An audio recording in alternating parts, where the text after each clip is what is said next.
साधना का 9वां दिन पूरा हुआ। अब शिविर का केवल एक ही दिन और बचा है। शिविर समापन होने के पहले एक बात अच्छी तरह समझ लेनी चाहिए कि यहां जो ये विद्या सीखी है, क्या विद्या सीखी है? अपने सहज स्वाभाविक सांस के प्रति सजग रहना, ये विद्या सीखी है। और दूसरी विद्या ये सीखी कि अपने शरीर पर होने वाली संवेदनाओं को भोक्ता भाव से नहीं, दृष्टा भाव से, तटस्थ भाव से जानना, उनके अनित्य स्वभाव को समझते हुए समता में स्थित रहना। ये दो तरह की साधना जो यहां सीखी, उसका हमारे जीवन में क्या लाभ हो। धर्म अगर जीवन में नहीं उतरता है तो समझना चाहिए कि धर्म नहीं है। फिर धर्म के नाम पर एक और धोखा, जैसे ये भी कोई कर्मकांड हो गया। 10 दिन के किसी शिविर में हो आए, हमने अपने बहुत से पाप धो लिए, हम बड़े निर्मल हो गए, हम संत हो गए, ऐसा एक ढोंग, कोई लाभ नहीं हुआ। धारण करे तो धर्म, जीवन में धर्म उतरने लगा कि नहीं उतरने लगा, इस साधना का जीवन में लाभ होने लगा कि नहीं होने लगा, वो इसी मापदंड से मापेंगे कि एक तो हमारा अपना जीवन पहले से बदल करके ज्यादा सुख शांतिमय जीवन होने लगा। व्याकुलता रहती थी जीवन में, अनचाही बात हुई तो व्याकुल हो गए, मनचाही नहीं हुई तो व्याकुल हो गए। वो व्याकुलता पहले से कम हुए जा रही है। हम स्वयं सुख शांति का जीवन जीने लगे हैं और दूसरों के लिए भी सुख शांति का वातावरण निर्माण करने लगे हैं। हमारी वजह से कोई व्यक्ति अशांत या दुखी नहीं होता, हमारी वजह से कोई भी व्यक्ति शांत ही होगा, सुखी ही होगा। ऐसा सचमुच होने लगा क्या? अगर सचमुच होने लगा, भले थोड़ा थोड़ा ही होने लगा, पहले से सुधार हुआ, थोड़ा थोड़ा ही हुआ, पर सुधार तो होना चाहिए ना। कुछ भी सुधार नहीं हुआ, जैसे पहले थे वैसे ही हैं। और एक नशा सिर पर ये चढ़ा ले कि अब तो हम विपक्षी हो गए, हमें सर्टिफिकेट मिल गया, तुमने 10 दिन साधना करी आए, बड़े धर्मवान हो गए अब तो हम, तो धोखा हो जाएगा, कर्मकांड हो जाएगा, बात नहीं बनेगी। तो कैसे इस साधना को अपने जीवन में उतारेंगे, कैसे इस साधना का उपयोग अपने जीवन में करेंगे जिससे हमारे भी दुख दूर हो, हमारी व्याकुलता दूर हो, हमारी अशांति दूर हो और औरों के भी दुख दूर होने में, अशांति दूर होने में, व्याकुलता दूर होने में हम किस प्रकार सहायक बन जाएं। समझिए साधना क्या है, खूब अच्छी तरह समझ करके जाएं। एक और अभ्यास कर रहे हैं, अनुभव कर रहे हैं, दूसरी ओर बुद्धि के स्तर पर समझ भी रहे हैं कि क्या साधना है। भारत बहुत पुरातन देश, ऋषियों का देश, मुनियों का देश, संतों का देश, सत्पुरुषों का देश, महापुरुषों का देश, अरहंतों का देश, बुद्धों का देश। इतने ऋषि हुए भारत में। ऋषि शब्द का अर्थ ही ये है कि ये बड़े वैज्ञानिक थे, रिसर्च साइंटिस्ट जिसे कहते हैं, वैज्ञानिक थे जो सत्य का अनुसंधान करने वाले थे। आज का पश्चिम का वैज्ञानिक सत्य का अनुसंधान करता है, बाहर की वस्तु, स्थिति, घटना, इन सब का अनुसंधान करता है, टुकड़े कर करके उसकी सच्चाई को खूब अच्छी तरह जानता है और उसका उपयोग करता है। अपनी जान सही उपयोग करता है कि लोगों की सुख सुविधा बढ़े, लेकिन सुख सुविधा थोड़ी सी बढ़ती भी है, उसके साथ साथ हानि की बात बहुत हो जाती है। भारत के ऋषियों ने उसे महत्व नहीं दिया। अपने भीतर सत्य का अनुसंधान हो। तो ऋत शब्द का अर्थ ही यही, ऋषि शब्द का अर्थ यही कि जो ऋत की ऐषणा करे, गवेषणा करे, पर्यवेक्षणा करे, माने ये ऋत क्या है, कुदरत का कानून क्या है, उसको अनुभूति के स्तर पर जाने, तो ऋषि हुआ। किस लिए गवेषणा करते हैं ऋत की? ये सर्वसामान्य बात है कि कोई दुखी नहीं रहना चाहता, कोई व्याकुल रहना नहीं चाहता। प्राणी मात्र का स्वभाव है कि कैसे व्याकुलता से बचे। तो व्याकुलता से बचे तो कोई भी समझदार आदमी इस बात पर चिंतन करे कि व्याकुलता से कैसे बचूं भाई। तो एक बात बहुत स्पष्ट मालूम होगी कि मेरी व्याकुलता का जो कारण है वो कारण दूर हुआ, मेरी व्याकुलता दूर हो जाएगी। तो व्याकुलता से बचने के लिए हर व्यक्ति प्रयत्न करता है कि मेरी व्याकुलता का जो कारण है उसे कैसे दूर करूं।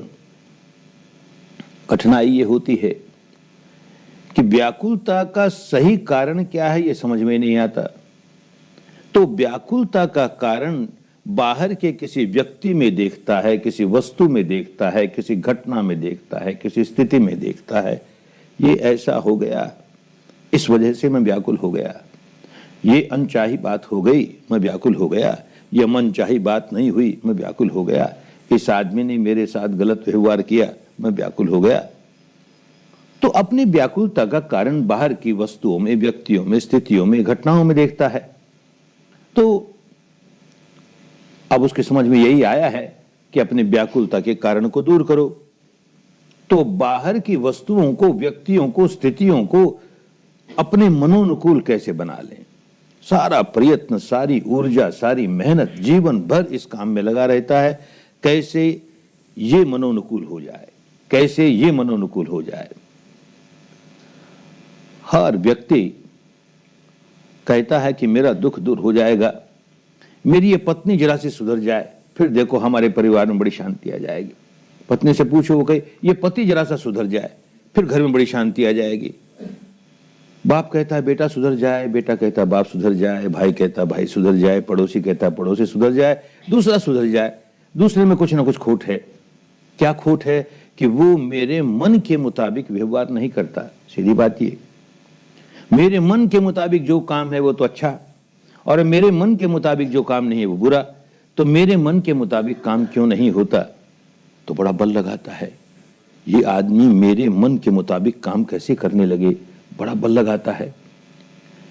अरे आदमी अपना मालिक है, अत्ताही अतनो नाथो, दूसरे का मालिक नहीं भाई। तुम दूसरे को कैसे बदल लोगे? नहीं समझता, बड़ा जोर लगाता है। अच्छा किसी तरह सफल भी हो गया, उसे बदल लिया, तो अब क्या गारंटी है कि ये तो बदल गया, अब कोई दूसरा व्यक्ति मेरे मन के विपरीत काम करने नहीं लगेगा? क्या गारंटी है? कोई दूसरा करने लगेगा, उसे बदलोगे, तीसरा करने लगेगा, उसे बदलोगे। अरे कहां मनचाही होने वाली है। सारे विश्व का कोई एक छत्र सम्राट हो जाए, इतना शक्तिशाली, उसके जीवन में भी सारी मनचाही बात नहीं होती। मनचाही होगी, कभी अनचाही होगी, अनचाही ज्यादा होगी। क्यों ज्यादा होगी? कि जो मन चाही है वो पूरी होते ही मन का स्वभाव है कुछ और चाहने लगेगा, वो पूरी होगी कुछ और चाहने लगेगा। अरे तो सारी मन चाही कैसे पूरी होगी? तो कठिनाई आएगी, व्याकुल होगा ही। तो ये जो प्रयत्न बाहर की स्थितियों को बदल करके, व्यक्तियों को बदल करके मैं अपने दुखों से छुटकारा पा लूं, ये बड़ा गलत दृष्टिकोण ये हमारे देश के ऋषियों ने, मुनियों ने, संतों ने बहुत अच्छी तरह समझ लिया। बात उनके समझ में आ गई कि हमारा दुख तो भीतर होता है ना, घटना बाहर घटती है, दुखी हम भीतर हुए। तो भीतर झांक के देखें कि दुख होने का कोई और भी कारण है क्या भीतर। जो आदमी अपने भीतर झांकना शुरू करेगा, भीतर की सच्चाई को देखने का जरा सा भी काम करेगा, उसे तुरंत समझ में आ जाएगा कि भाई विकार जागा ना, घटना तो बाहर हुई, मैंने भीतर विकार जगा दिया, क्रोध जगाया, द्वेष जगाया, ईर्ष्या जगाई, राग जगाई, वासना जगाई, भय जगाया, अहंकार जगाया, कोई विकार जगाया। ये विकार जगाया तो व्याकुल हुआ। घटना वो की वो हो और मैं विकार नहीं जगाऊं, मैं व्याकुल नहीं होता ना। ये बात बड़ी जल्दी समझ में आने लग जाए, कोई आदमी बिल्कुल तटस्थ भाव से भीतर की सच्चाई को देखना शुरू करने का पहला ही कदम उठाए तो ये बात समझ में आने लगेगी, मैं दुखी इसलिए हुआ कि भीतर विकार जागा। अब क्या करें, इस विकार से कैसे छुटकारा पाए? तो भारत के ऋषियों ने, मुनियों ने यही खोज की कि विकार से कैसे छुटकारा पाए। क्रोध जागा है, व्याकुल हो गया है, क्रोध से कैसे छुटकारा पाए? अनेक प्रयोग किए गए, उनका अपना अपना लाभ हुआ। तो एक तो ये कि जब क्रोध जागा है और तुम व्याकुल हो तो किसी घटना को लेकर जागा है, अब उस घटना को भुलाओ और अपने मन को किसी और काम में लगा दो। किसी घटना को लेकर क्रोध जागा और तुमने उठ करके एक गिलास पानी पिया तो तुम्हारा मन पानी पीने में लग गया, क्रोध अपने आप कम होता चला गया। लेकिन मुश्किल है, जब क्रोध जागता है तो किसको पानी पीना याद आता है, और पानी पिए जा रहा है और क्रोध जगाया जा रहा है, ऐसा भी होता है क्योंकि सारा मन उस पानी पीने में नहीं लगा, भाव से मन का हिस्सा तो उस घटना में लगा है जिसकी वजह से क्रोध आ रहा है। तब तो और कोई बात में लगाओ। अच्छा, गिनती गिननी शुरू कर दो, 1 2 3 4, 1 2 3 4, 1 2। अब तुम्हारा मन उस गिनती में लग जाएगा। मन को किसी तरह से और काम में लगाओ, जिस बात को लेकर के क्रोध आया है उससे हटाओ और किसी और काम में लगाओ। नहीं बात बनी। पहले तो गिनती गिनने को जी नहीं चाहेगा, गिन नहीं पाएगा, क्रोध से छुटकारा नहीं हुआ। तो एक रास्ता और ढूंढा कि हर व्यक्ति में एक ऐसी श्रद्धा पैदा कर दो किसी देवी के प्रति, किसी देवता के प्रति, किसी ईश्वर के प्रति, किसी ब्रह्म के प्रति, किसी अल्लाह मियां के प्रति, किसी संत महापुरुष के प्रति, किसी के प्रति खूब श्रद्धा भरो, क्योंकि वो श्रद्धा इतनी गहरी है। अब जब कोई भी विकार जागे, क्रोध जागे, वासना जागे, भय जागे, ईर्ष्या जागे, जो जागे, उस समय मन को अपने उस उपास्य देव के प्रति, देवी के प्रति, अपने मन को उस ओर लगाने के लिए मन ही मन उसका नाम जपना शुरू कर दो। बार बार 1 2 3 4 गिनती गिननी मुश्किल है, पानी पीकर के विकार से छुटकारा पाना कठिन है। लेकिन अगर सचमुच श्रद्धा है किसी देवी के प्रति, देवता के प्रति, ईश्वर के प्रति, तो अरे इसका नाम लेंगे तो हमारे दुख दूर हो जाएगा, ये बचपन से सिखा दिया, इसका नाम लेंगे तो दुख दूर हो जाएगा। तो बार बार उसका नाम लेना आसान हो गया। अब नाम लिए जा रहा है मनी मन, क्रोध जागा है मनी मन नाम लिए जा रहा है, क्रोध जागा है नाम लिए जा रहा है। और इससे नहीं तो उसके रूप, उसका आकृति, उसका मनी मन ध्यान करो, कल्पना करो, ऐसा रूप है, ऐसा ध्यान, उसका ऐसा शरीर है, ऐसी उसकी कल्पना, उसकी आकृति की। वो भी क्योंकि बहुत श्रद्धा है तो वो भी कुछ काम करेगी। धीरे धीरे एक पागलपन और चला। बात तो इसलिए थी कि अपने मन को जिस बात को लेकर के विकार जाग रहा है उससे कहीं और लगाएं, तो वहां लगाएं जहां हमारी श्रद्धा है, तो लगेगा मन, नहीं तो लगेगा ही नहीं, उखड़ा रहेगा। और उसको बिगाड़ दिया इस तरह से कि अमुक देवता का, देवी का, ईश्वर का, ब्रह्म का बार बार नाम लेंगे तो वो बड़ा खुश हो जाएगा और हमें दुखों से मुक्त कर देगा। ये नहीं समझा कि उस भक्ति के मारे हमने अपने उपास्य देव का या ईश्वर का अपमान कर दिया। मानो वो ऐसा गया गुजरा अहंकारी है कि उसको अपना नाम बड़ा प्रिय लगता है, वो नाम बार बार सुनेगा तो फूल के कुप्पा हो जाएगा और हमको उतार देगा, हमको दुखों से दूर कर देगा। तो चले थे श्रद्धा प्रकट करने के लिए किसी उपास्य के प्रति और करने लगे उसका अपमान, समझा नहीं इसलिए। खैर, वो नाम जपने का काम किसी तरह से करता है, रूप का ध्यान करता है किसी तरह। कुछ लोगों को ये लगा कि इसमें क्या पड़ा है, कौन देवी, कौन देवता, कौन ईश्वर, कौन ब्रह्म आकर के हमको बचाता है। तो मन को किसी चिंतन में लगाओ, अच्छे चिंतन में लगाओ। तो क्या चिंतन में लगाओ? कोई चिंतन, एक तरह की फिलॉसफी, एक तरह की दार्शनिक मान्यता एक परंपरा में चलती है, बस उसी में लगाओ। ये आत्मा सत्य है, नित्य है, ध्रुव है, शाश्वत है, कूटस्थ है, बाकी सारा संसार अनित्य है, नश्वर है। ये शरीर भी अनित्य है, ये चित्त भी अनित्य है, जो गाली दे रहा है वो भी अनित्य है, सारा संसार अनित्य है, सब माया ही माया है, माया है। केवल यही सत्य है, यही सत्य है, ये नित्य है। सब बार बार बार बार चिंतन करो, क्योंकि ये दार्शनिक मान्यता बचपन से सुनता आया, बहुत प्रिय लगी, इसका चिंतन करने लगा तो जो क्रोध आया था उससे छुटकारा हो गया, विकार जागा उससे छुटकारा हो गया, मन को दूसरे काम में लगा दिया।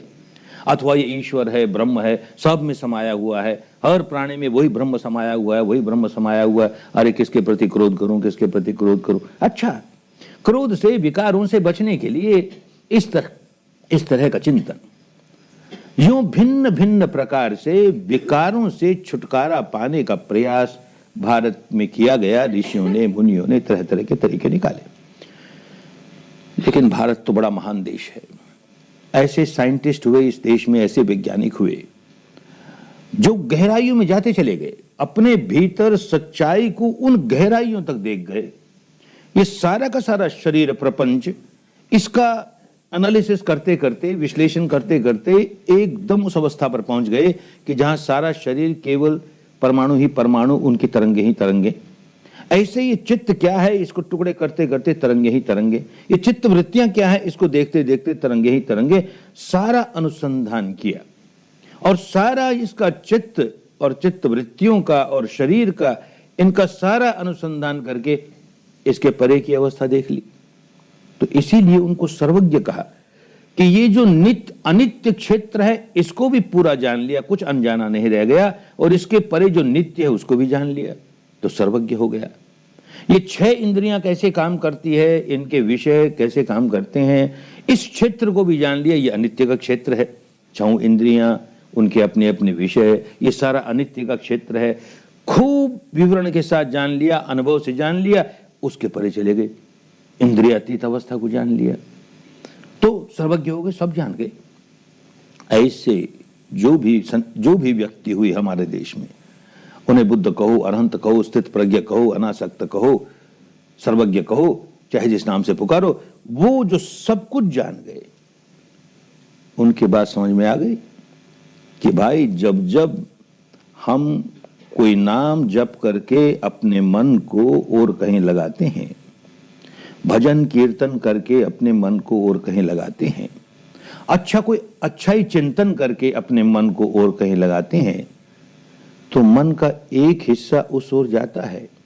ये जो संज्ञा है, ये जो इंटेलेक्ट है, ये जो बुद्धि है, आज की भाषा में कहें तो जो कॉन्शियस माइंड है, ये और किसी काम में लग गया, और किसी काम में लग गया। लेकिन बाकी का जो हिस्सा है भीतर का, वो नहीं सुनता कुछ। क्रोध जागा था और हमने अपने ऊपर वाले मन को और कहीं लगा दिया, हमें लगा क्रोध चला गया, क्रोध चला नहीं गया, क्रोध का दमन हो गया। ऊपर हमने और लेप लगाने शुरू किए, और लेप लगाने शुरू किए, तो वो क्रोध दबता दबता दबता और नीचे चला गया। ऐसी वासना दबती दबती नीचे चली गई, ईर्ष्या दबती, जो विकार जागा था हमने ऊपर लेप लगा लगा करके उसके बोझ से उसको दबा दिया, अंतर मन की गहराइयों में चला गया। वो दिखता है, अंतर मन की गहराइयों में विकार बढ़ते चले गए, छुटकारा नहीं हुआ। और ये विकार जो अंतर मन की गहराइयों में चले गए, ये स्लीपिंग वॉल्केनोज हैं, अनुशय सोए हुए हैं। कब जाग पड़ेंगे, ये ज्वालामुखी कब फूट पड़ेगा, नहीं कह सकते। हम दुखों से सचमुच मुक्त नहीं हुए। तो बात समझ में आए कि पलायन करने से, सच्चाई से दूर भागने से छुटकारा नहीं होता। सच्चाई का सामना करो। एक तरीका मिल गया उनको, सच्चाई का सामना करो। क्रोध आया है, क्रोध का सामना करो। बस क्रोध है ऐसा जानते रहो, क्रोध है, इस समय मेरे चित्त में क्रोध है। वासना जागी है तो वासना है, किसके प्रति है क्रोध, किसके प्रति है, भय किसके, उससे आलंबन से नहीं। भय है अब्स्ट्रैक्ट फियर, अब्स्ट्रैक्ट एंगर, अमूर्त भय, अमूर्त वासना, अमूर्त क्रोध, बस उसी को साक्षी भाव से देखो। ऐसा देखने वाला व्यक्ति देखता है कि जो विकार जागा था उसका बल कमजोर होने लगा। विकार क्यों बढ़ता है कि हम अंदर ही अंदर अनजाने में उसका संवर्धन करने का काम शुरू कर देते हैं, समझते नहीं कर क्या रहे हैं। अब संवर्धन का काम रोका, केवल देख रहे हैं, तो उसका बल कम होते होते जो विकार आया था वो हट गया। वो हटा सो तो हटा, मानो बाहर की घटना से हमें क्रोध जागा। तो क्रोध जब जागता है तो वर्तमान क्रोध जो जागा है उसके साथ हमारे पहले क्रोध के जो संस्कार भीतर इकट्ठे हैं वो उभरने शुरू हो जाएंगे, उसके साथ आ जुड़ेंगे। हमारा क्रोध और बढ़ेगा, क्योंकि हमारा क्रोध का स्वभाव है, हमारा ईर्ष्या का स्वभाव है, हमारा द्वेष का स्वभाव है, हमारा राग का स्वभाव है। उभरेंगे और इसके साथ जुड़ जाएंगे तो क्रोध और बढ़ेगा। अब हमने देखना शुरू कर दिया तो भले वो भीतर वाले भी उभरे, तो नया आया था वो तो दूर हुआ ही, जो उभर करके ऊपर आए, जिनकी उदीरना हुई, वो भी थोड़े बहुत निर्जरा हो गई उनकी। अरे काम की बात मिल गई ना, नया क्रोध जागा था उसको भी दूर कर लिया, पुराने थे वो थोड़े से ऊपर आए, उनकी उदीरना हुई, उनकी भी निर्जरा हुई, उनका क्षय हुआ। जितना जितना हुआ उतना उतना छुटकारा हुआ। तो अनुशय भी थोड़ा सा निकाल लिया और नया जागा था उसको भी दूर कर लिया। अरे बड़े काम की बात मिल गई। और यूं करते करते जितना भीतर का संग्रह था, जितना अनुशय था, सारा ऊपर आ करके निकलता चला गया, सारा निकल गया, मुक्त हो गया। जब विकार का नाम ही नहीं रह गया तो दुख का नाम नहीं रह गया। बात खूब समझ में आई, क्योंकि उन्होंने करके देखा। तो अब हर व्यक्ति को यही करना चाहिए कि जब कोई विकार जागे तो विकार के आलंबन से अपने मन को हटा करके केवल विकार को साक्षी भाव से देखे, और कोई आलंबन में लगा करके पलायन नहीं करे, एस्केप नहीं करे, उसी का सामना करे। कहना तो बड़ा आसान है, करना बड़ा कठिन है। जब क्रोध जागता है तो बड़ी कठिनाई, बहुत बड़ी कठिनाई होती है। ऐसी क्रोध सिर पर सवार हो जाता है, उस समय क्या क्रोध को देखे, अभिभूत हो गया, वो क्रोध भूत की तरह सिर पर सवार हो गया। अब क्या करे? तो कोई प्राइवेट सेक्रेटरी साथ रखे जो हमें याद दिलाए, देख मालिक तुझ पर क्रोध आया है, तू क्रोध को देख। जैसे भगवान बुद्ध ने कहा अब तू क्रोध को देख, क्रोध आया है ना। तो प्राइवेट सेक्रेटरी को रखे कैसे सके, अच्छा रख भी लिया तो वो तो एक ही शिफ्ट काम करेगा, ज्यादा से ज्यादा 8 घंटे काम करेगा। और क्रोध के साथ हमारी लिखा पड़ी नहीं कि जब मेरा प्राइवेट सेक्रेटरी ड्यूटी पर हो तभी आना, पहले पीछे मत आ जाना। अरे वो 24 घंटे में कभी आ जाएगा। तो 3 शिफ्ट के 3 प्राइवेट सेक्रेटरी रखें, और लेबर लॉज हैं उनको छुट्टियां देनी पड़े तो 4 रखे, तो 5 रखे। अरे कौन रख पाएगा? अच्छा समझ लो किसी ने रख लिया। प्रति क्षण कोई न कोई प्राइवेट सेक्रेटरी खड़ा है हमको जगाने के लिए, हमको होश दिलाने के लिए। क्रोध आया और प्राइवेट सेक्रेटरी कहता है कि मालिक क्रोध आया, आपको क्रोध आया, तो पहला काम यही करूंगा, चांटा मारूंगा उसे। मूर्ख कहेगा, मुझको सिखाता है, मैं जानता हूं ना क्रोध क्यों आया, तू कौन आया बताने वाला? क्रोध है ना भाई। उस वक्त होश नहीं रहता, बुद्धि काम नहीं करती, कुछ नहीं सुनती। अच्छा मान लो नहीं चांटा मारा उसे और कहा बड़ा अच्छा, तूने बड़ा कल्याण किया, तूने मुझे याद दिला दिया। जैसे भगवान बुद्ध ने कहा था, अब मैं क्रोध का ही दर्शन करूंगा, उसको साक्षी भाव से देखूंगा। अच्छा क्या देखेगा? क्रोध का कोई रंग नहीं होता, कोई रूप नहीं होता, कोई आकृति नहीं होती। आंख बंद करके क्रोध को कैसे देखे कोई आदमी? जब आंख बंद करके क्रोध देखने का जरा सा भी प्रयास करेगा तो जिस बात को लेकर के क्रोध आया है, जिस व्यक्ति को लेकर के, जिस घटना को लेकर, बार बार वही मन में आएगी, उसने ऐसा कह दिया, उसने ऐसा कर दिया, ये बात ऐसी हो गई। अरे तो तू क्रोध को कहां देख रहा है? तो क्रोध के आलंबन को देख रहा है ना। और क्रोध का आलंबन तो क्रोध जगाने वाला और उद्दीपन करेगा। तो इस आग में और पेट्रोल डाले जा रहा है, तेरा क्रोध कैसे दूर होगा रे? आलंबन से काट करके केवल क्रोध को देखो, आसान नहीं होता। तो भाई जो आसान नहीं होता वो दुनिया के लिए दुख से मुक्त होने का उपाय कैसे हुआ? कोई एक व्यक्ति हो गया होगा इस तरह से मुक्त, आम साधारण आदमी कैसे होगा? तो रास्ता निकाला, उसके लिए रास्ता सिखाया। क्योंकि जो व्यक्ति इन गहराइयों में जाके सच्चाई को देख गया, उसको ये समझ में आ गया कि मन में जब विकार जागता है, कोई विकार जागे, मन में जब विकार जागता है तो शरीर के स्तर पर 2 घटनाएं घटने लगती हैं, एक साथ घटने लगेंगी। क्रोध जागे, ईर्ष्या जागे, भय जागे, वासना जागे, जो जागे, 2 घटना शरीर में घटने लगी, एक जरा स्थूल, एक जरा सूक्ष्म। क्या 2 घटनाएं? एक तो ये जो सांस है, जैसे ही विकार जागा, भय जागे, वासना जागे, ईर्ष्या जागे, क्रोध जागे, जैसे ही जागा, सांस अपने स्वाभाविकता खो देगा, जरा सा तेज हो जाएगा, जरा सा भारी हो जाएगा। कुदरत का नियम है। और जैसे ही विकार दूर हुआ फिर स्वाभाविक हो जाएगा। ये हमारे विकार के साथ जुड़ा हुआ है। ये बात उन लोगों ने देखी जो कि शरीर और चित्त के सारे क्षेत्र को देख गए। और एक बात, शरीर के स्तर पर कोई ना कोई संवेदना शुरू होती है, कोई बायोकेमिकल रिएक्शन होता है, जीव रासायनिक प्रतिक्रिया शुरू हो जाती है, कोई इलेक्ट्रोमैग्नेटिक रिएक्शन होता है, विद्युत चुंबकीय, तो कोई ना कोई संवेदना होती है शरीर पर। ये स्वभाव उसका। क्रोध जागे, ईर्ष्या जागे, भय जागे, यहां तक कि कोई एक चिंतन भी जागे, कुछ भी मन पर जागेगा, शरीर पर उसकी संवेदना होगी। ये जो व्यक्ति सर्वज्ञ हो गया उसको ये बात बहुत अच्छी तरह पता लग गई। तो कहता है सब्बे धम्मा वेदना समोसरणा, चित्त पर जो कुछ धारण किया वो संवेदना के साथ ही बहाव शुरू हुआ उसका। बस बात पकड़ में आ गई, आसान हो गया ना। अमूर्त क्रोध को, अमूर्त वासना को, अमूर्त ईर्ष्या को साक्षी भाव से देखना आसान नहीं है, सामान्य व्यक्ति के लिए लगभग असंभव है।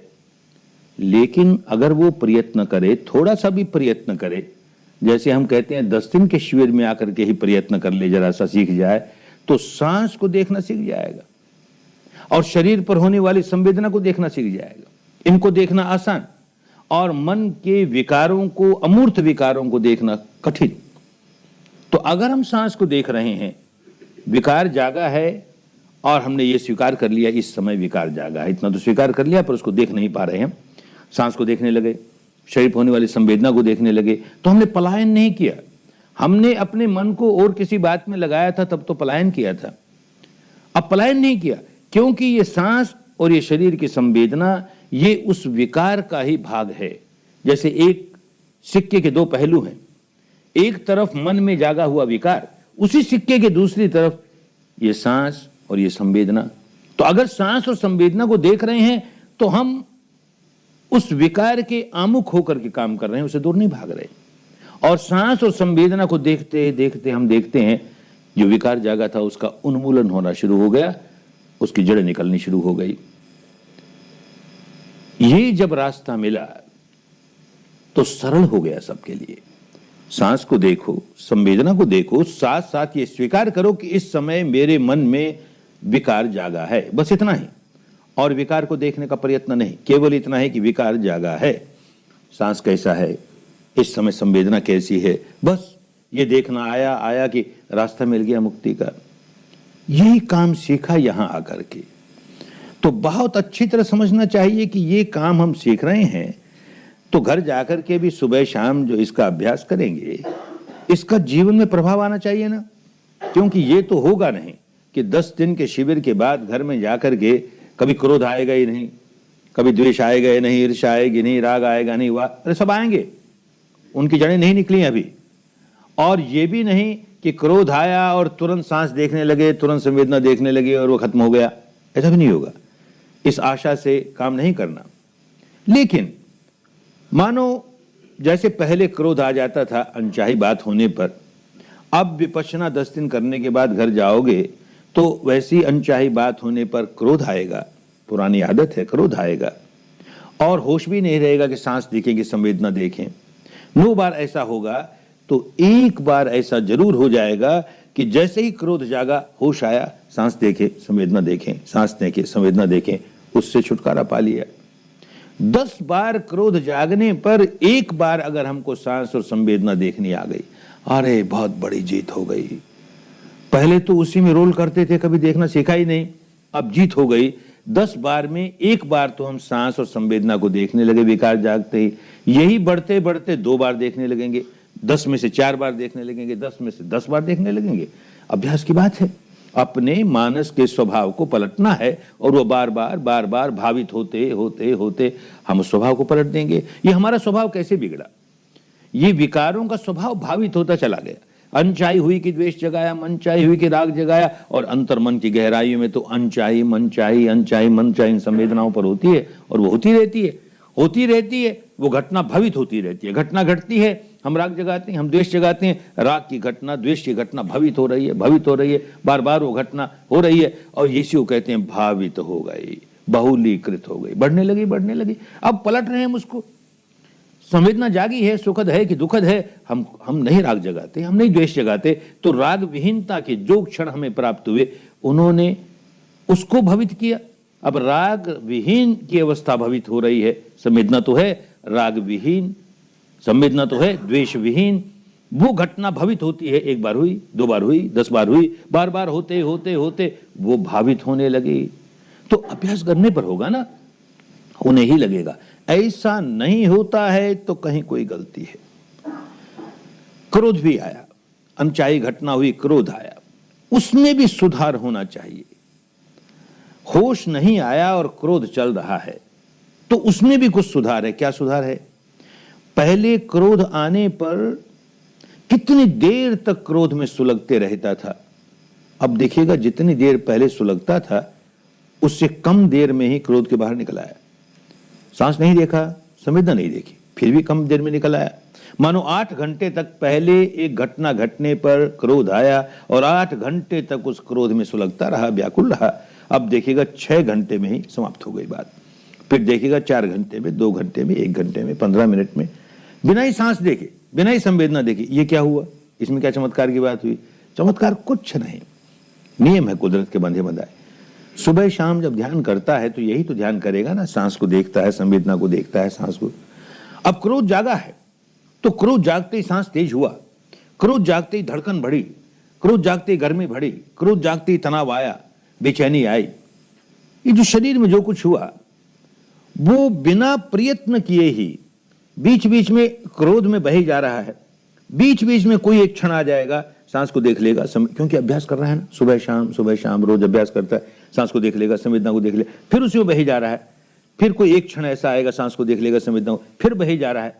ये जो एक एक क्षण बीच में आता चला गया और बिना प्रयास के आता चला गया, अब वो स्वभाव इस स्वभाव में पलटने का काम शुरू कर दिया। इसलिए बीच बीच में अपने आप बिना प्रयास के ही सांस देख लिया, संवेदना देख ली, फिर बहे जा रहा है, सांस देख लिया, तो ब्रेक लगा। वो गाड़ी जो इतनी तेजी के साथ चल रही थी उसको बीच बीच में ब्रेक लगे। अरे तो इतनी तेज रफ्तार की जो चल रही थी, ब्रेक लगाना ही उसकी रफ्तार को कम करने लगा। वो गाड़ी जो 8 घंटे चलती अब 6 घंटे में रुक गई, 4 में रुक गई, 2 में रुक गई। ये जांच के देखेंगे कि पहले उसी घटना के घटने पर जितनी देर में क्रोध में व्याकुल रहता था उससे कम समय तक क्रोध में रह करके बाहर निकल जाता हूं कि नहीं।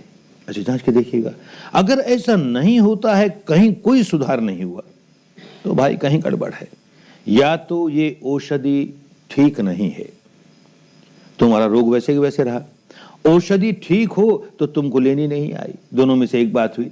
तो भाई औषधि तो ठीक है, हजारों नहीं लाखों लोग, लाखों नहीं करोड़ों लोग पिछले 2500 वर्षों में इसका उपयोग करके लाभ उठा चुके, आज हजारों लाखों लोग इसका उपयोग करके लाभ उठाते हैं। तो औषधि में कोई दोष नहीं, मेरे लेने में कहीं दोष है। तो अपने मार्गदर्शक को पत्र लिख करके या मिल करके समझो कहां गलती हुई। अक्सर गलती क्या होती है, बार बार दोहराते हैं, फिर समझ लेना चाहिए कि साधक को विपश्यना कैसे करनी चाहिए इसे तो भूल जाता है और संवेदनाओं का खेल खेलने लगता है।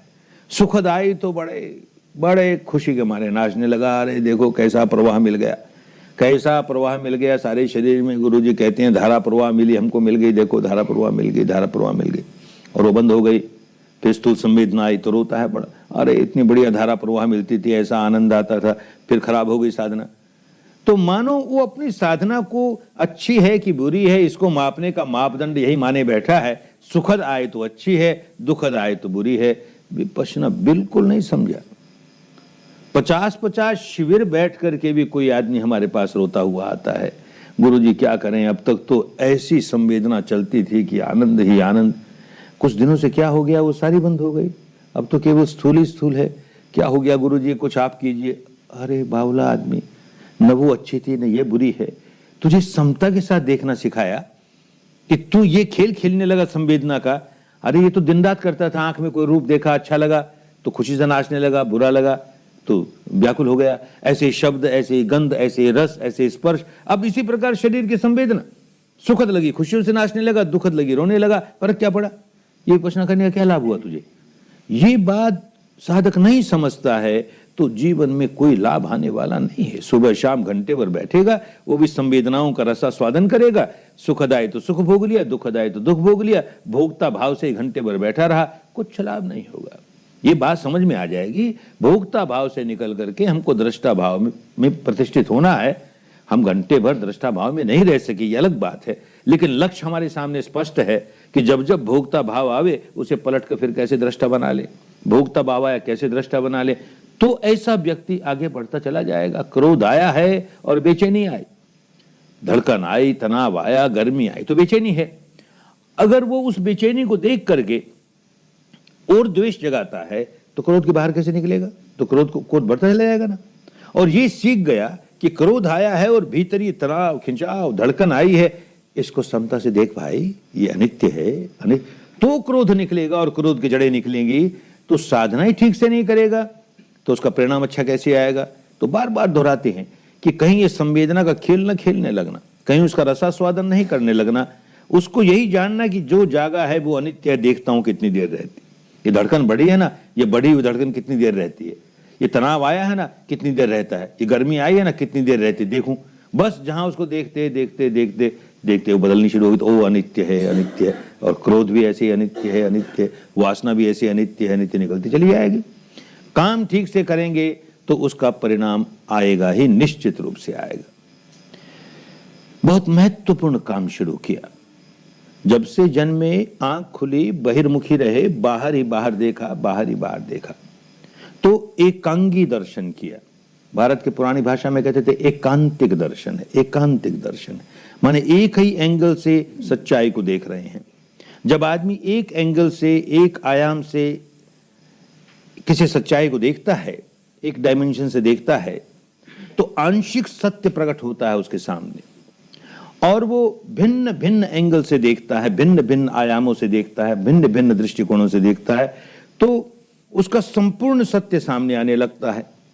आंशिक सत्य जब तक सामने आता है तो भ्रम पैदा करता है, भ्रांति पैदा करता है, आदमी उलझा ही रहता है, वो ठीक समझ ही नहीं पाएगा कि क्या हो रहा है। और जैसे जैसे संपूर्ण सत्य सामने आना शुरू हो जाएगा, भ्रांति दूर होनी शुरू हो जाएगी।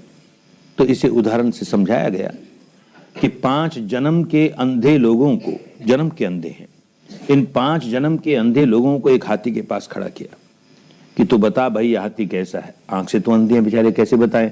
तो अंगुलियों से टटोल टटोल के समझना चाहते हैं हाथी कैसा है।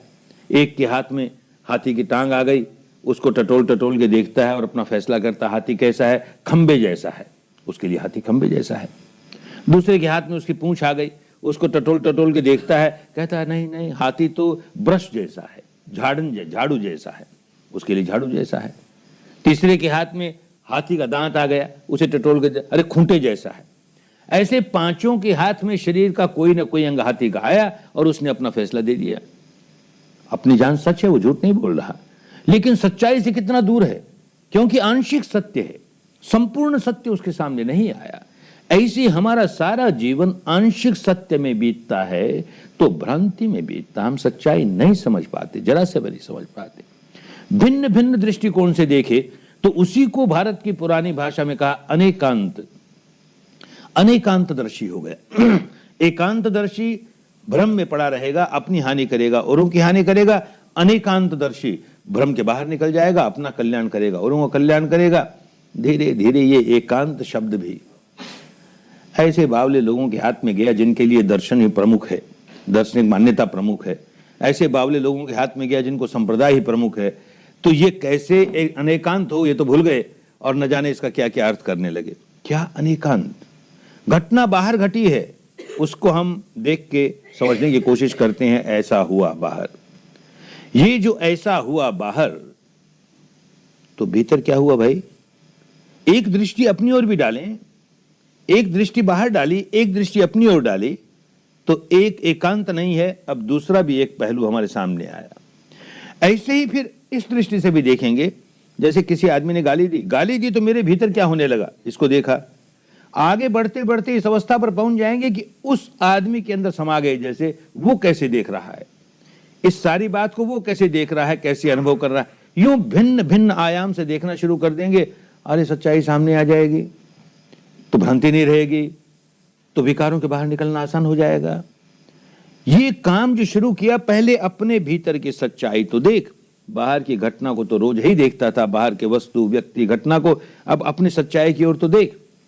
जिस दिन अपनी ओर देखने की आदत पुष्ट होने लगेगी, तो पहली बात तो ये होगी कि जब जब व्याकुल होगा, तब तब ये स्वीकार करेगा इस व्याकुलता का आधा कारण तो बाहर की घटना है और आधा कारण मेरे भीतर है, क्योंकि मैंने प्रतिक्रिया की। ये समझ में आने लगेगा। तो रिस्पॉन्सिबिलिटी आधी आधी बांट ली, 50-50। चलो 50% तो अपनी गलती स्वीकार की, कुछ सुधरेगा और आगे बढ़ेगा इस रास्ते पर। तो इस अवस्था पर पहुंचना ही होगा जहां कहेगा कि मेरी व्याकुलता का 100%, 100% कारण मेरे भीतर है, बाहर नहीं, जरा भी नहीं। जैसे मेरे सुख का कोई कारण बाहर नहीं, सारा कारण मेरे भीतर है, वैसे मेरे दुख का कोई कारण बाहर नहीं, सारा मेरे भीतर है। ये खूब समझ में आने लगेगी। बुद्धि से नहीं, अनुभूति से समझ में आने लगेगी। वैसे बुद्धि के स्तर पर भी समझेगा ही। किसी ने बहुत हानि कर दी, मेरी बहुत हानि कर दी, मैं मामला ले गया कोर्ट में, और कोर्ट तो कोर्ट, सभी देशों में ऐसा होता है, भारत में भी है ही। एक कोर्ट से दूसरे कोर्ट, दूसरे कोर्ट से तीसरे कोर्ट, यूं सुप्रीम कोर्ट तक जाते जाते 7 वर्ष लग गए। 7 वर्ष के बाद सुप्रीम कोर्ट का चीफ जस्टिस फैसला देता है कि इसमें तेरा कोई दोष नहीं, सारा दोष उस व्यक्ति का है, उसको यह दंड दिया जाना चाहिए। ठीक फैसला दिया, उसने अपना ठीक फैसला दिया। लेकिन मैं अगर समझदार हूं तो जरा सोच के देखूं, जब मेरा कोई कसूर ही नहीं और देश का सुप्रीम कोर्ट का चीफ जस्टिस कहता है मेरा कसूर नहीं, तो सच में मेरा कसूर नहीं।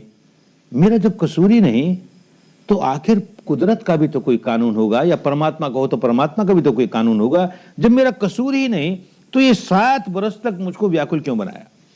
7 वर्ष तक मेरी नींद हराम हो गई, मेरा खाना हराम हो गया, मेरा चैन हराम हो गई, क्या हालत हुई मेरी? मेरा कुछ कसूर ही नहीं और मैं 7 वर्ष तक तड़पता रहा। विपश्ची होगा तो खूब समझ में आएगा। ये जो 7 वर्ष तड़पता रहा, उसकी जिम्मेदारी मेरी है, बाहर की घटना की नहीं।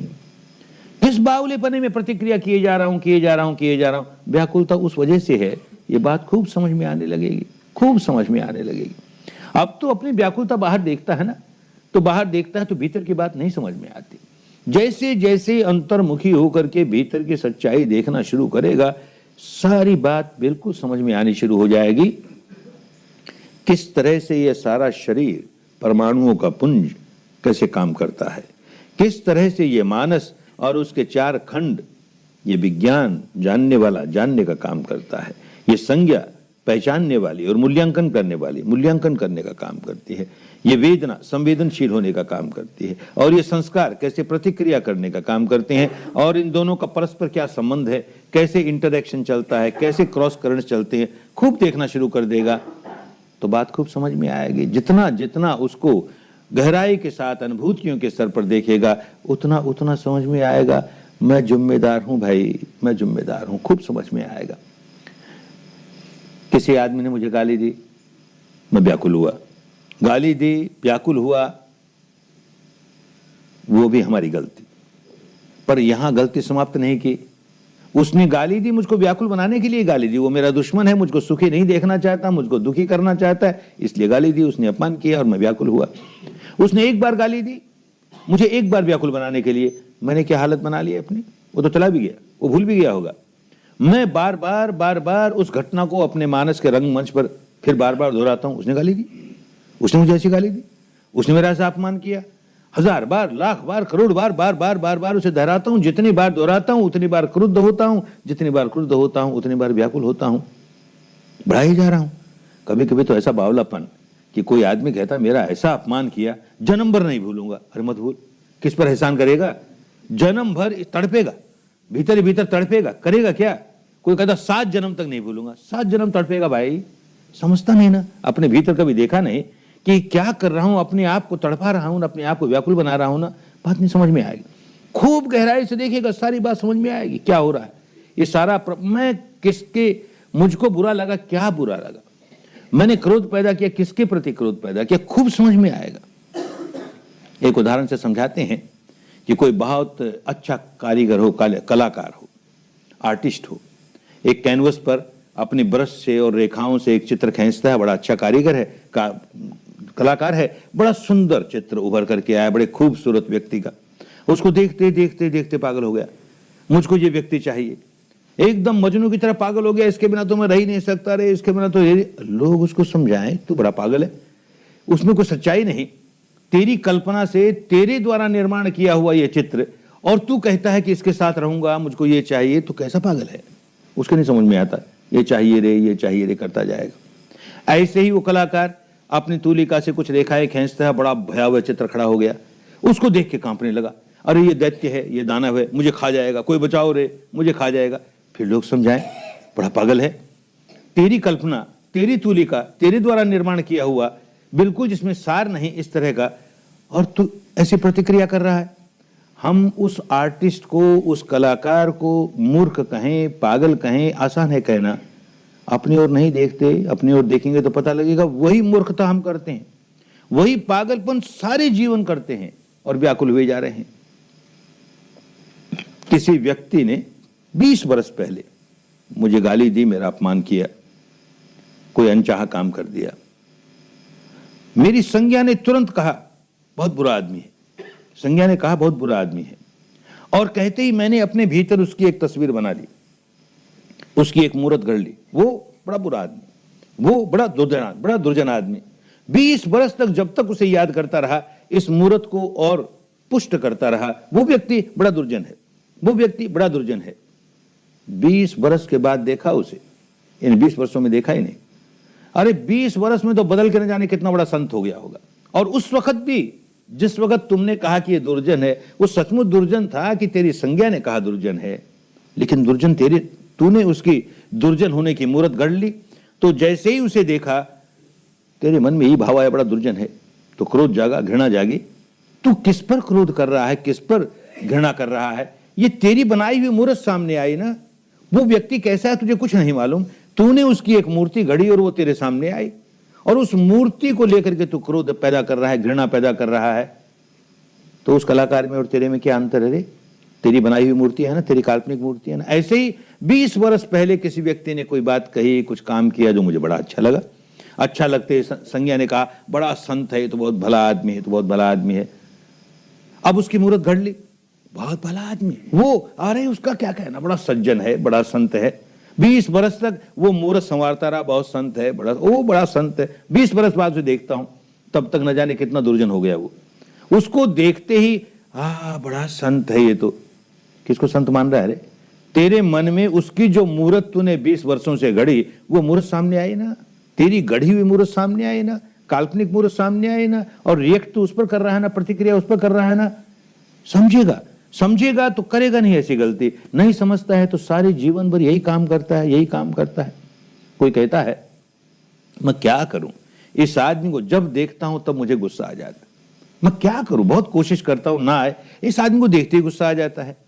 अच्छा भाई, तो जरा सोच कर देख, तू इस आदमी को देखते तुझे गुस्सा आता है, इसका मतलब उसकी जो जीव रसायन है, उसमें जो बायोकेमिकल्स हैं, वो तेरे बायोकेमिकल से सूट नहीं करते, उसके बायोकेमिकल की वजह से तेरे भीतर गुस्सा आता है।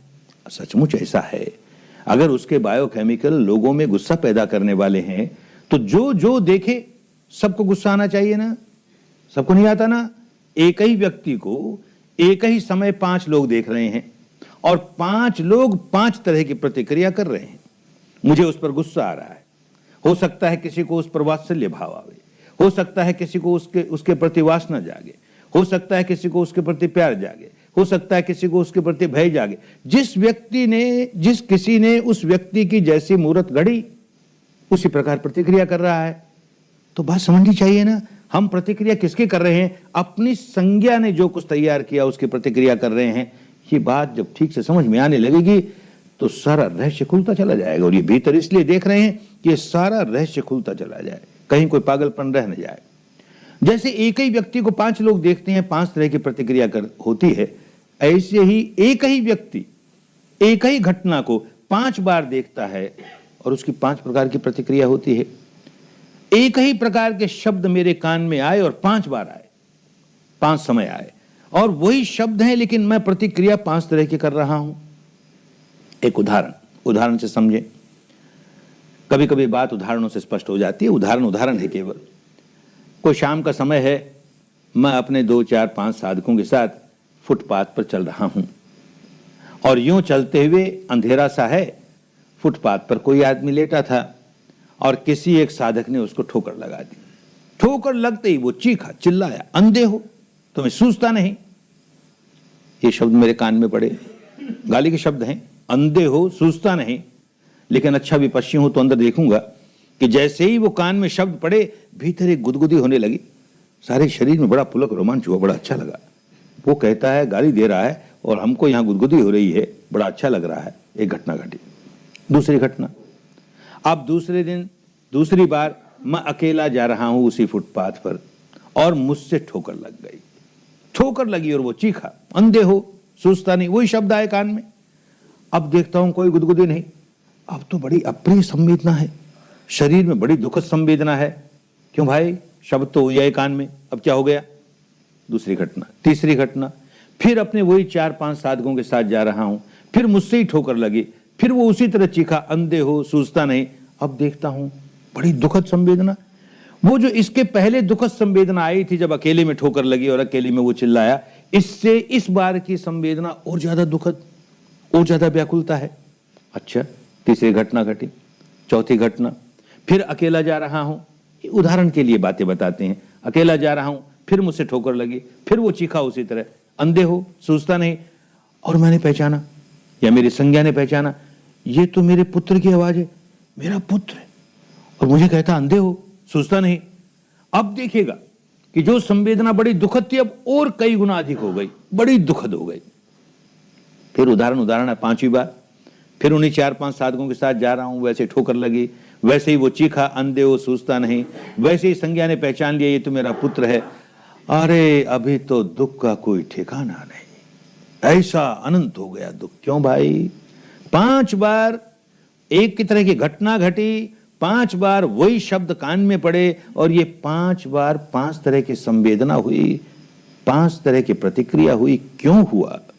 अच्छा विपश्ची साधक होगा, खूब समझेगा विश्लेषण कर करके, इसलिए कर रहे हैं सारी साधना, खूब समझेगा। पहली बार क्या हुआ?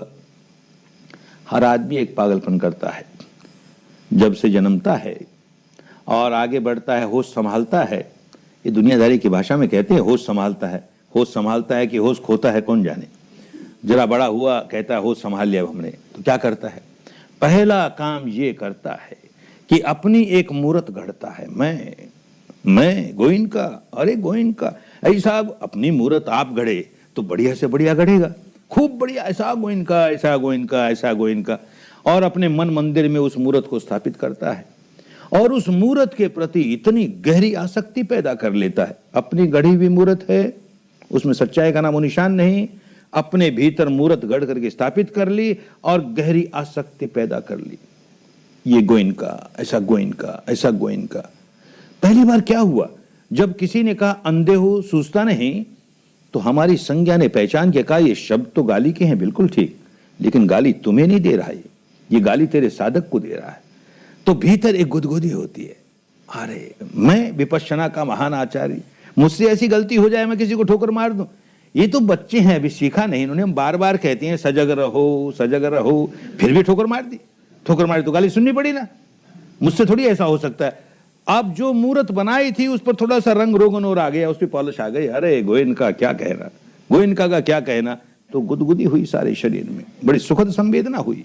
दूसरी बार वही गाली उसी आदमी ने उसी तरह से दी, तो संज्ञा कहती है गाली है, और अब के तेरे शिष्यों को नहीं है, तुझको गाली है, मुझको गाली, अरे कोई मुझे गाली निकाले। आप देखो गुदगुदी कहां, सारे शरीर में दुखद ही दुखद संवेदना, और चीखता हूं बदले में, क्या हो गया? मर गया? तुम्हें खून आ गया? हो क्या गया? काहे चीख? अरे पहले गुदगुदी आई, बड़ा खुश हुआ, और अब तो ऐसी प्रतिक्रिया कर रहा है। खूब देखेगा, अंदर से विपश्ची होगा तो अपने आप को खूब समझेगा। तीसरी बार क्या हुआ? 2 4 5 साधक साथ है ना, तो एक और पागलपन हर आदमी करता है, अपनी बढ़िया मूर्त गढ़ करके अपने मन मंदिर में स्थापित करके उसके प्रति आसक्त होता है। यही बहुत बड़ी मूढ़ता है, पागलपन है। एक इससे बड़ी मूढ़ता करता है कि बहुत बढ़िया अपनी मूर्त गढ़ करके दूसरों के मन में भी स्थापित करता है। गोइनका, अरे ऐसा गोइनका, ऐसा गोइनका, अरे गोइनका का क्या कहना, गोइनका का क्या कहना। जिससे मिले उसके मन में अपनी इमेज बहुत बढ़िया होनी चाहिए, तो अपनी इमेज क्रिएट करके उसके मन में, अरे इसके लिए कितने नाटक करता है, कितने तमाशे करता है, किसी तरह से लोगों के मन में स्थापित हो जाए, गोइनका तो बड़ा संत, गोइनका तो ऐसा विपश्यना का आचार्य, ऐसा ऐसा ऐसा। अरे तो क्या हुआ तीसरी बार? तीसरी बार जब उस आदमी ने कहा अंधे हो सूझता नहीं, तो हमारे जो 4-5 साधक थे उनके मन में जो हमने इमेज स्थापित की और उस इमेज के प्रति एक एक व्यक्ति में जो इमेज स्थापित की उसके प्रति आसक्ति पैदा कर ली। तो पहले तो एक ही मूर्त जो अंदर स्थापित की थी उसका भंजन हुआ, बड़ा दुख हुआ। अब ये 5 मूर्त भंजन हुई एक साथ। हमारे साधकों ने देखा, अरे अच्छा गुरु है, हमको कहता सजग रहो, और खुद देखो ठोकर लगा दी और गालियां पड़ी ना। तो जो मूर्त उनमें स्थापित की थी वो टूटी, बड़ा दुख हुआ, 5 गुना दुख हो गया। अरे 5 आदमियों के मन में जो मूर्त स्थापित की थी, आदमी कहता है मुझको कोई अकेले में गाली दे दे, कोई हर्जा नहीं, सह लूंगा किसी तरह। अरे भरी सभा में 100 आदमियों के सामने गाली दे दी, क्या फर्क पड़ा भाई? गाली तो गाली है ना, तुझको अकेले में दे कि 100 आदमियों के सामने दे, फर्क क्या पड़ गया? समझिएगा, अच्छा विपश्ची होगा, क्या फर्क पड़ गया? इन 100 आदमियों के मन में मैंने जो इमेज क्रिएट की थी वो टूटी ना। 100 आदमियों ने जान लिया कि इस आदमी में दोष है, इसलिए इसको गाली सुननी पड़ती है। तो बड़ा दुख हुआ। ये बावलापन तीसरी बार में। अब चौथी बार में क्या होता है? हर आदमी मैं कह करके अपनी मूर्त स्थापित करता है, सो तो करता ही है, एक और मूर्त स्थापित करने लगता है। मैं का दायरा जरा सा बढ़ाता है। अब मेरा, ये मेरा पुत्र, ये मेरी पुत्री, ये मेरा पत्नी, ये मेरा पति, ये मेरा भाई, ये मेरा अमुक, ये मेरा करके जिसको मेरा कहता है, अब उसकी मूर्त करता है। बहुत खूबसूरत मूर्त करता है। अरे मेरा पुत्र, ऐसा पुत्र, विपश्यना के आचार्य का पुत्र, तो बड़ा विपश्यनावादी होगा, बड़ा धर्मवादी होगा, और जब मैं बूढ़ा हो जाऊंगा तो मेरी ऐसी सेवा करेगा, कहेगा पिताजी आप तो रिटायर हो, हम सब सेवा करेंगे, हम देखेंगे आपको, मेरा पुत्र ऐसा। बड़े उस पुत्र के प्रति बड़ी आसक्ति पैदा कर ली, उसकी इमेज क्रिएट करके, और अब वो गाली देता है, अंधे हो। चौथी बार संज्ञा ने कहा, ये जो गाली आई ना, ये तेरे बेटे की ओर से है। मेरा बेटा मुझे कहे अंधे हो सूझता नहीं। अरे कोई अनजान आदमी गाली भी निकाल दे, दुख तो होता है, इतना दुख नहीं होता। बेटा गाली निकाले, जिसको लेकर के इतने स्वप्न सजोए। खूब समझ में आने लगेगा, जैसे जैसे विपश्यना के रास्ते पर आगे बढ़ोगे, एक बात ये समझ में आने लगेगी कि जिसको मेरा कह करके मैं बहुत प्यार करता हूं, अंदर देखना शुरू करेगा तो ये बात समझ में आएगी, मैं किसी को प्यार नहीं करता, धोखा है। ये मेरा पुत्र है, मेरी पुत्री है, मेरी पत्नी है, मेरा पति है, ये अमुक है, मैं खूब प्यार करता हूं, खूब प्यार, सब झूठ। मैं प्यार अपने आप से करता हूं, मैं प्यार अपने स्वप्नों से करता हूं, अपनी इच्छाओं से करता हूं, अपनी अभिप्साओं से करता हूं। कोई व्यक्ति, पुत्र हो कि पत्नी हो कि पति हो कि भाई हो, वो मेरी इच्छाओं की पूर्ति में सहायक बन गया, मेरे स्वप्नों को पूरा करने में सहायक हो रहा है, इसलिए मुझे प्रिय लगता है। वही व्यक्ति जिसको मेरा कह के बहुत प्यार किया, वही व्यक्ति मेरे स्वप्नों को तोड़ने वाला हो जाए, सारा प्यार खत्म। भगवान के जीवन काल की एक घटना, देश का राजा प्रसेनजित भगवान के संपर्क में आया, तो धर्म के संपर्क में आया, विपश्यना के संपर्क में आया, खूब विपश्यना करने लगा। और जहां परिवार के किसी एक व्यक्ति में विपश्यना चली जाए, धीरे धीरे सारे परिवार के सदस्यों में जाने ही लगती है, ऐसा नियम है धर्म का। तो उसके परिवार के लोग भी विपश्यी हो गए। उसकी पत्नी पटरानी मल्लिका, वो भी अच्छी विपश्यना साधिका हो गई। दोनों एक साथ बैठ करके महल के एक कमरे में ध्यान का कक्ष बनाया, उसमें दोनों ध्यान करें रोज, और काफी आगे बढ़े ध्यान में। तो एक दिन प्रसेनजित जब ध्यान से उठे तो पूछता है मल्लिका को कि आज मेरे मन में ध्यान करते करते एक प्रश्न उठा कि मुझे सबसे प्रिय कौन है। तो ये भी उठा कि तुझे सबसे प्रिय कौन है, तो बता तुझे सबसे प्रिय कौन है संसार में। वो कहती अजीब बात है, ध्यान करते करते मेरे मन में भी यही प्रश्न उठा कि मुझे सबसे प्रिय कौन है। तो मैं समझ गई, सबसे प्रिय मैं ही हूं, मुझे सबसे प्रिय मैं ही लगती हूं और कोई नहीं लगता। सच्चाई ये है। अगर वो विपश्ची साधक नहीं होता तो कहता इसका सिर उतार लो, ये रानी कैसी है, इतनी स्वार्थी है, कहती है मैं ही प्रिय लगती हूं मुझको और कोई नहीं प्रिय लगता, मैं भी प्रिय नहीं लगता इसको। लेकिन वो विपश्ची साधक है ना, खूब समझता है। तो कहता भाई यही उत्तर मुझे मिला, मैंने भी अपने अंदर झांक के देखा तो मुझे यही लगा कि मुझको मैं ही प्रिय हूं, बाकी सारे लोग मेरे स्वप्नों में मेरे सहायक हैं, इसलिए प्रिय लगते हैं, अन्यथा प्रिय नहीं हैं। दोनों के दोनों भगवान बुद्ध के पास गए और कहा महाराज आज तो ऐसा हुआ ध्यान में, और ऐसी वार्तालाप हुई। भगवान ने कहा साधु साधु साधु, तुम्हारा कल्याण हो गया। जिस दिन आदमी अंतर्मुखी होकर के इस सच्चाई को स्वीकार करता है कि मैं कितना आत्म केंद्रित स्वयं केंद्रित जीवन जी रहा हूं, मुझको मेरे सिवाय और कोई प्यारा नहीं लगता, मुझको मेरे स्वप्नों के सिवाय, मेरी तृष्णाओं के सिवाय, मेरी कामनाओं के सिवाय कोई प्यारा नहीं लगता, उस दिन उसका होश जागा।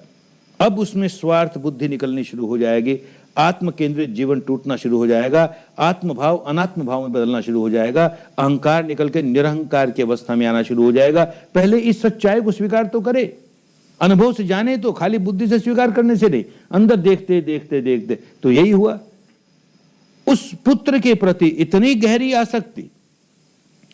क्या आसक्ति किस बात की? कि ये मेरे स्वप्नों को पूरा करने में सहायक होगा। कोई मां पुत्र जन्मा है और अभी से स्वप्न लेना शुरू कर दिया, मेरा पुत्र मेरा पुत्र, और जब बड़ा होगा 25-1 बरस का हो जाएगा तो कोई बहू ले आएगा घर में।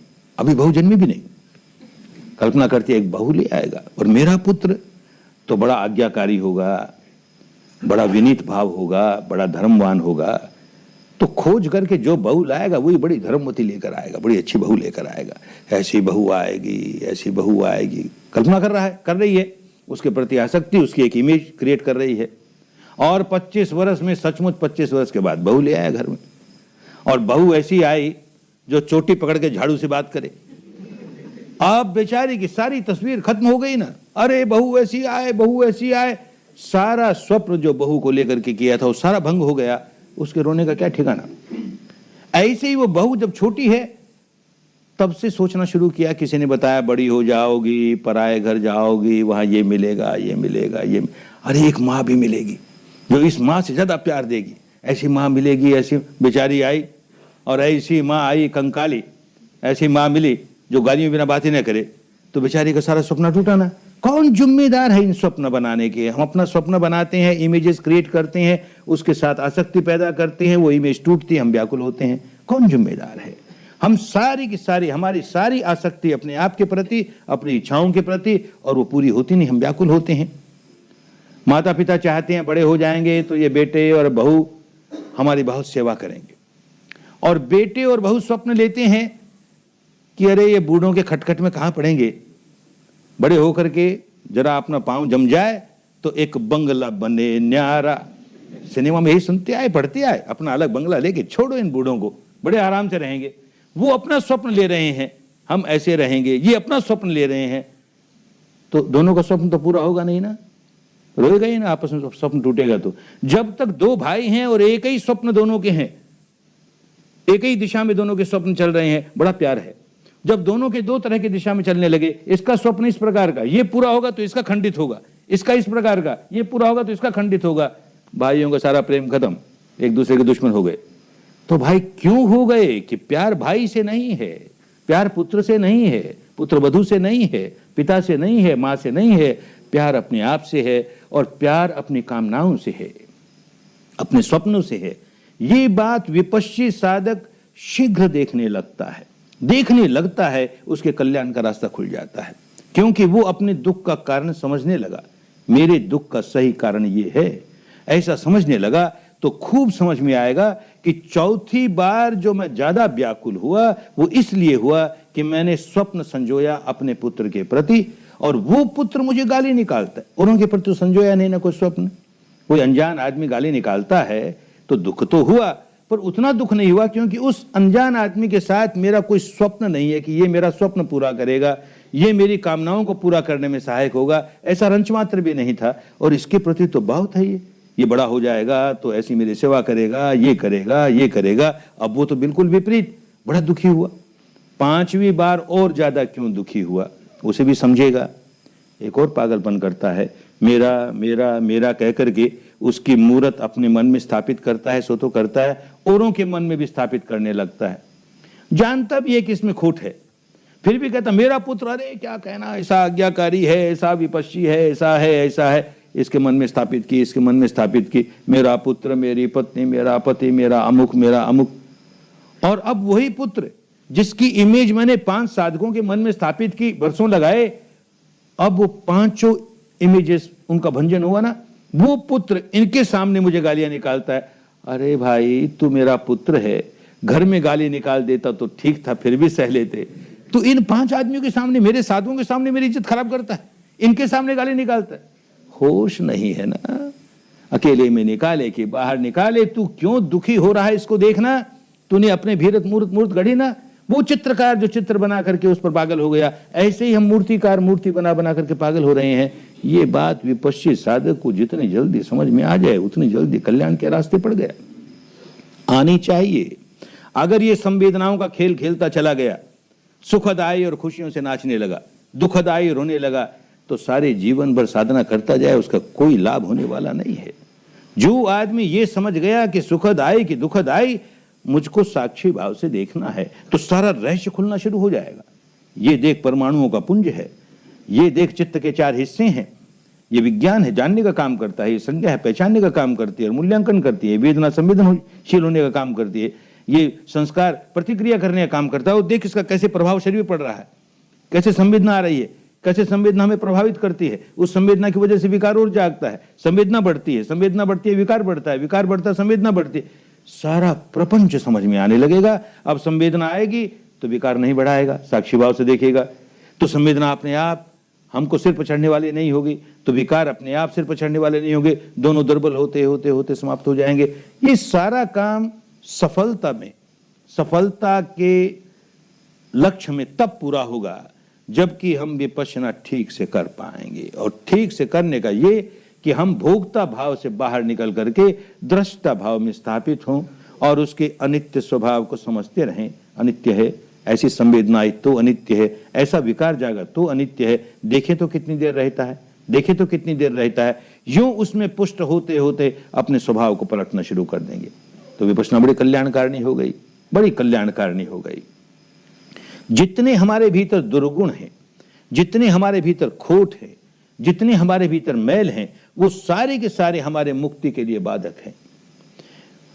मुक्ति जब तक ये खोट नहीं निकलेंगे तो मुक्ति काहे की। हमको किसने रस्सी से बांध रखा है, कि हथकड़ियों से बांध रखा है, कि बेड़ियों से बांध रखा है। हम विकारों से बंधे हुए हैं। जब तक विकारों से बंधे हुए हैं तब तक हम बंदी हैं। भाव भाव इसी तरह बंधे रहेंगे, एक जन्म के बाद दूसरा, एक जन्म के बाद दूसरा, और हर जन्म में व्याकुलता ही व्याकुलता, व्याकुलता ही व्याकुलता। ये सारे के सारे जो दुर्गुण है वो निकलते चले जाए, चित्त निर्मल होता चला जाए और सद्गुणों से बढ़ता चला जाए, तो यही सद्गुण हमारे सहायक हो गए, हमको भव सागर पार करने में बहुत बड़े सहायक हो गए। इसीलिए 10 तरह के ऐसे सद्गुण हैं जिनको पुरानी भाषा में पारमी कहा, पुण्य पारमी। ऐसे पुण्य माने वो जो हमारे चित्त को पुनीत करें, उसको पुण्य कहा जाता था। चित्त को पुनीत करने वाली 10 बातें जो कि हमको भव सागर से पार उतरने में सहायक बनती है, उनको पारमिताएं कहा, पारमी कहा। समझें, उसे काम आएंगे आगे जाकर के। कैसे एक एक पारमी हमें बढ़ानी है इसको खूब समझेंगे। एक पारमी है निष्क्रमा पारमी, माने निष्क्रमण करता है। जिस किसी को अंतिम अवस्था तक पहुंचना है उसे निष्क्रमण करना ही पड़ेगा।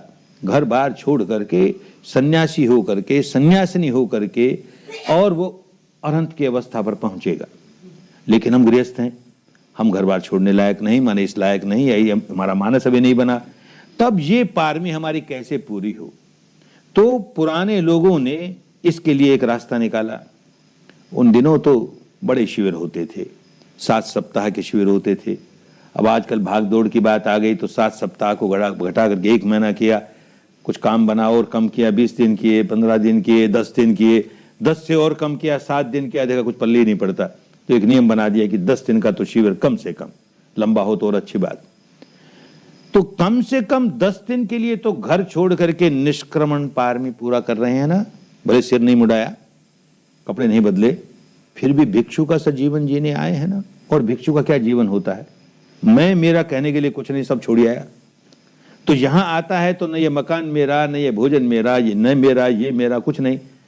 तो जैसे अपने अहंकार को पिघलाता है। मुक्त अवस्था का मतलब यही हुआ कि अहम भाव बिल्कुल समाप्त, आत्म भाव बिल्कुल समाप्त, अनात्म भाव में स्थापित हो जाता है। मैं मेरा समाप्त होता है। तो घर बार छोड़ के जब सन्यासी बनता है, खाना भी किसी दूसरे का दिया हुआ खाता है, हाथ में पात्र लेकर के भिक्षाम देहि, तो अहम पिघलेगा ना, अहम कैसे रहेगा। वो अहम पिघलाने के लिए, ये निष्क्रमण पारमी जरा जरा से बढ़ाने के लिए 10 दिन शिविरों में लोग आते हैं। यहां मुझे भिक्षु की तरह रहना है। यही कारण है कि जब आदमी ये समझता है कि मैं दूसरों के दिए हुए दान पर जी रहा हूं, भिक्षु दूसरों के दिए हुए दान पर जीता है, उसका अपना कुछ नहीं। तो यहां 10 दिन रहते हुए किसी ने दान दिया, इसकी वजह से मुझे भोजन मिलता है, सुबह का भी दोपहर का भी। किसी ने दान दिया, उसके भोजन पर पल रहा हूं। अगर यहां रहने के, खाने के, पीने के, अरे ये धर्म सिखाने के चार्जेस तो कोई क्या देगा और कोई क्या लेगा, उसे न भी ले फिर भी रहने का तो लगता है इतना पैसा देना ही पड़ेगा भाई, खाने का तो लगता है इतना देना ही पड़ेगा, बिजली का, पानी का, इसका उसका लगता है, तुमको 10 दिन के लिए इतना पैसा तो देना ही पड़ेगा। तो होटल हो जाती ना, फिर होटल का चार्ज दिया ना, तो उसके निष्क्रमण पारमी कैसे बनती। इसलिए इस परंपरा में खाने रहने, माने धर्म सिखाया उसकी तो बात ही क्या, खाने रहने खर्च, उसका भी कोई खर्चा नहीं। वो इसीलिए कि उसके मन में ये भाव आए, मैं पराये दान पर जी रहा हूं, पराये दान पर जी रहा हूं। अगर पैसा दिया तो अहंकार जागेगा ही कि भाई 10 दिन है, आप लोगों ने इतना पैसा लिया है, कैसा खाना देते हो, देखो नमक कितना कम है, वो मसाला कितना कम है, ऐसा क्यों बनाया, वैसा क्यों नहीं दिया। अरे भाई अब तो भिक्षा पात्र में जो पड़ गया सो पड़ गया, हम तो भिक्षु हैं, हम तो भिक्षुणी हैं, जो मिला है वही खाना है, स्वाद के लिए नहीं खा रहे हैं, हमें तो ये 10 दिन जीवित रहना है, शरीर को आहार चाहिए इसलिए ले रहे हैं। तो ये भिक्षु का भाव मन में आया, भिक्षुणी का भाव मन में आया, तो बात बन गई ना। निष्क्रमण पार में बिना घर, एक सन्यासी का भेष किए बिना ही, सन्यासिनी का भेष किए बिना ही 10 दिनों तक भिक्षु भिक्षुणी का जीवन जी करके निष्क्रमण पारमी के घड़े में कुछ बूंदे तो डाली। ये 10 घड़े हैं पारमियों के, और आदमी उसमें एक एक बूंद डाल के उनको पूरा करता है। पूरा हुआ 10 के 10 तो मुक्त हो जाएगा। तो निष्क्रमण पारमी पूरा होने में सहायता मिली यहां आकर के। दूसरी पारमी शील की पारमी, शील पालन घर में भी कर सकता है, लेकिन कठिनाई होती है ना, परिस्थितियां ऐसी है, किसी न किसी बात को लेकर कोई ना कोई शील भंग हो जाएगा। और यहां तो सारा वातावरण ऐसा तपोभूमि का, और तपोभूमि का वातावरण सो तो कार्यक्रम ऐसा, सुबह 4 साढ़े 4 बजे से रात को 9 साढ़े 9 बजे तक कहां चोरी करने जाएगा, कहां हत्या करने जाएगा, कहां व्यभिचार करने जाएगा, कहां नशा पता करने जाएगा। भूल अगर होगी भी तो कहीं झूठ बोल जाएगा, बोलेगा तो किसी बात को बढ़ा के बोल देगा, किसी को घटा के बोल देगा, मार्गदर्शक पूछेगा तो उसको उल्टा सीधा जवाब दे देगा, तो शील भंग हुआ। तो उसी के लिए कम से कम आपस में तो बात नहीं करे, 9 दिनों तक पूर्ण मौन। अरे तो 9 दिनों का तो हमारा बड़ा अच्छा शील हुआ ना, निष्कलंक शील हुआ, हमने कोई गलती नहीं की 9 दिनों तक, पारमी बढ़ी ना। ये पारमी बढ़ने का मौका मिल गया, ऐसे 10 दिन के शिविर में आए तो ये हमारे शील की पारमी बढ़ाने का एक मौका मिल गया। और तीसरी पारमी वीर्य की पारमी, पुरानी भाषा है, माने प्रयत्न करेंगे, परिश्रम करेंगे, पुरुषार्थ करेंगे। ये पारमी घर में रहते हुए भी आदमी पुरुषार्थ करता है, मेहनत करता है। किस बात के लिए करता है, अपने जीवन यापन के लिए करता है। गृहस्थ है, करना भी चाहिए, कोई दोष की बात नहीं, लेकिन वो पारमी नहीं बनती। जो प्रयत्न, जो परिश्रम, जो पुरुषार्थ हमारे चित्त को निर्मल करता है, वो पारमी का काम। यहां 10 दिन यही काम करते हैं। सांस को देखते हैं तो वर्तमान में जीते हैं, भूतकाल से छुटकारा, भविष्य से छुटकारा, जो हुआ उसको वैसे यथाभूत देखा। संवेदना को तो भूतकाल से छुटकारा, भविष्य से छुटकारा, इस समय की यथाभूत जैसा है वैसा देखा, तो राग नहीं जगाया, द्वेष नहीं जगाया।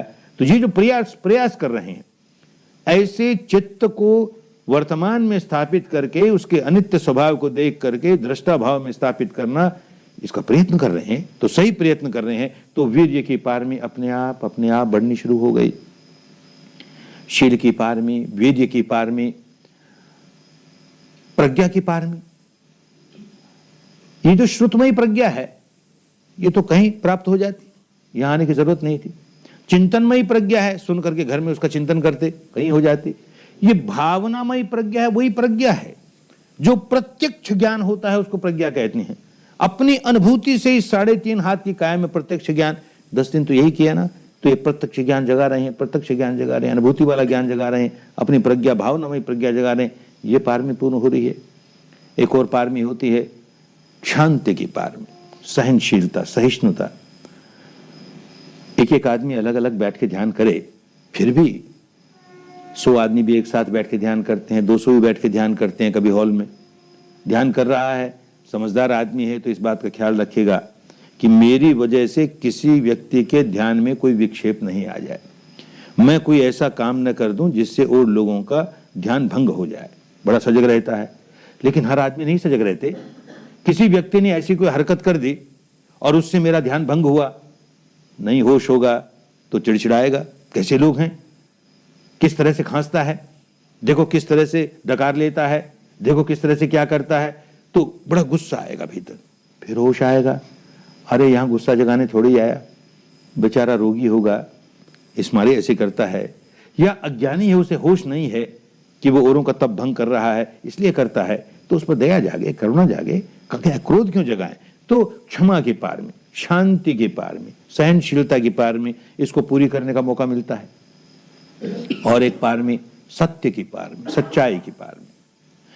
और किसी से तो बोलेगा नहीं, बोलेगा तो अपने मार्गदर्शन से बोलेगा, बड़ा सजग होकर बोलेगा, जो पूछे उसको सही सही जवाब दूंगा, सत्य की पार में है। लेकिन ये सत्य की पार में उससे भी गहरी सत्य की पार में है कि सारा मार्ग सत्य ही सत्य का, हर कदम सत्य के सहारे, सत्य के सहारे। किम सचिया राहो भी आदि सच जुगादि, सच है भी सच नानक हो सी भी सच। कहीं कल्पना का नामो निशान नहीं। इस क्षण क्या सच्चाई प्रकट हुई, इस क्षण मैंने क्या कल्पना आरोपित की, वो नहीं। इस क्षण क्या सच्चाई अपने आप प्रकट हुई, आपो आप निरंजन सोई। उस सच्चाई के साथ कदम कदम कदम बढ़ता है तो परम सत्य तक पहुंच जाएगा। इस तरह अपने सत्य की पारमी को बढ़ाई जा रहा है, सत्य की पारमी को बढ़ाई जा रहा है। एक और पारमी होती है अधिष्ठान की पारमी। दृढ़ निश्चय करता है, खूब दृढ़ निश्चय करता है, अपना मनोबल बढ़ाने के लिए बहुत आवश्यक है। तो आते ही 5 शील दिए तो दृढ़ निश्चय करता है, चाहे जो कुछ हो जाए, यहां रहते हुए 5 शीलों का बड़ी कड़ाई से पालन करूंगा, और पालन कर जाता है। यहां आने पर उसको कहा जाता है कि 9 दिन तक मौन रहना है, दृढ़ निश्चय करता है, मौन ही रहूंगा 9 दिनों तक, नहीं अपने किसी साथी से बात करूंगा। ये पारमी बढ़ती है, अधिष्ठान की पारमी बढ़ती है। और जितने नियम है उन सब का पालन करूंगा, पालन करता है, अधिष्ठान की पारमी बढ़ती है। और फिर तो बैठा देते हैं घंटे घंटे भर अधिष्ठान में, हाथ नहीं खोलना, पांव नहीं खोलना, आंख नहीं खोलना। 1000 रोता है लेकिन फिर भी नहीं खोलता, तो नहीं खोलता तो उतनी उतनी अधिष्ठान की पारमी पुष्ट होती जाती है। बड़ी कल्याणकारिणी पारमी है। कोई व्यक्ति जब कभी बुद्ध बनेगा, अरहंत बनेगा, मुक्त बनेगा, ये पारमी बहुत आवश्यक है, बहुत कल्याणकारिणी होगी। जैसे ये व्यक्ति सिद्धार्थ गौतम, जब ये बुद्ध बना, जिस रात को बुद्धत्व प्राप्त हुआ उसे, तो पेड़ के नीचे बैठा है और पालथी मार के बैठ के उसने दृढ़ संकल्प किया, अधिष्ठान लिया कि मैं अपना हाथ नहीं खोलूं, पांव नहीं खोलूं, आंख नहीं खोलूं, शरीर को बिल्कुल नहीं हिलाऊं। ये दृढ़ निश्चय है, घंटे भर का नहीं, 2 घंटे का नहीं, जब तक मुझे बुद्धत्व ना प्राप्त हो जाए। और न जाने कितना समय लगेगा। तो जब तक बुद्धत्व नहीं प्राप्त हुआ तब तक उस अधिष्ठान को लेकर बैठा रहा। और ये पकी हुई पारमी नहीं हो और आदमी निर्णय करे कि मैं भी बैठता हूं ऐसे, जब तक बुद्ध न बन जाऊं तब तक पांव नहीं खोलूंगा, हाथ नहीं खोलूंगा, आंख नहीं खोलूंगा, और 10 मिनट में पीड़ा जागी, हाय रे, अरे छोड़ो छोड़ो, फिर बैठेंगे, अभी नहीं, समय ठीक नहीं है, ये करता रह जाएगा ना। ये पार में जितनी जितनी पुष्ट कर लोगे, देखोगे बहुत काम आई, बहुत काम आई, और काम आएगी, निश्चित रूप से काम आएगी। अगली पार में उपेक्षा पार में, उपेक्षा माने समता का भाव। तो इससे ज्यादा समता का भाव और कहां सीखेंगे। ये ऊपरी ऊपरी बुद्धि के स्तर पर समता का भाव तो चिंतन करके आदमी करता ही है, उसे क्या मिलेगा। अनुभूति के स्तर पर समता का भाव सीख रहे हैं। सुखद संवेदना आती है, अनित्य है भाई, हम नहीं प्रतिक्रिया करते, समता का भाव आया। दुखद संवेदना आती है, हम नहीं प्रतिक्रिया करते, समता का भाव आया। जो कुछ अनुभव हो रहा है उसके प्रति हम प्रतिक्रिया नहीं कर रहे, समता का भाव आया। ये उपेक्षा की पार में पुष्ट हुए जाए, पुष्ट हुए जाए, बहुत कल्याणकारिणी। यही तो निर्मल करती है चित्त को। एक और पार में मैत्री की पार में कल सीखेंगे, माने मन में मंगल भाव जागे, औरों के प्रति तेरा मंगल हो, तेरा कल्याण हो, तेरा भला हो। किसी के प्रति द्वेष नहीं जगाएं, द्वेष की जगह मैत्री जगाएं, करुणा जगाएं। वो मैत्री की पारवी यहां बिना आए भी आदमी कर सकता है। अपने घर में रोज चिंतन करे, सबका मंगल हो, सबका कल्याण हो। अरे अपने पड़ोसी के साथ भी मैत्री भाव रखना चाहिए। तो ए पड़ोसी तेरा भला हो, तेरा मंगल हो, यूं करता जाएगा। लेकिन मन के भीतर अंदर के हिस्से में तो उस पड़ोसी से झगड़ा है ना, तो अंदर ही अंदर कहेगा तू जहन्नुम में जा, तेरा बुरा हो जाए। ऊपर से कहेगा तेरा मंगल हो, तेरा कल्याण हो, तेरा मंगल हो। अरे जो भीतर वाला मन है ज्यादा बलवान है और वही बनाता है संस्कार। वो संस्कार तो तुम्हारे मैत्री का नामो निशान नहीं। और ये ऊपर ऊपर के लेप लगाते हो मैत्री के, बात नहीं बनती। यहां 10 दिन किस लिए आते हैं कि चित्त को निर्मल करते करते 9 दिन तक चित्त को निर्मल करने का काम किया। 10वें दिन जितना भी चित्त निर्मल हुआ, अब मैत्री करना सीखेंगे। मंगल मैत्री, तेरा मंगल हो, तेरा भला हो, और संवेदनाओं के आधार पर करेंगे। तो अंतर मन से कर रहे हैं। बिना संवेदना को जाने हुए हम अपने चित्त को सुधारने का काम जब जब करेंगे, तब तब केवल बुद्धि सुधरेगी, कॉन्शियस माइंड सुधरेगा, हमारा अंतर्मन नहीं सुधर सकता। और जब भी इस संवेदना के साथ अपने मन को सुधारने का काम करेंगे तो अंतर्मन सुधरना शुरू हो गया। क्योंकि हमारा अंतर्मन इन संवेदनाओं के साथ जुड़ा रहता है, प्रतिक्षण जुड़ा रहता है। जब तक प्राण है तब तक जुड़ा ही रहेगा। तो इसके साथ करना कल सीखोगे। ये 9 दिन तक चित्त को निर्मल करने का काम, 9 दिन तक शरीर पर होने वाली संवेदनाओं को जान लेने का काम नहीं करते तो मैत्री ठीक से नहीं कर पाते। तो कल ये मैत्री सीख करके इस पारमी को भी पुष्ट करने में अपना बल लगाएंगे। और एक पारमी दान की पारमी, बड़े महत्व की पारमी है। गृहस्थ के लिए बहुत आवश्यक है। गृहस्थ है तो किसी के सामने हाथ नहीं पसारे। वो उसको मेहनत करके, परिश्रम करके, ईमानदारी के साथ धन कमाना ही चाहिए।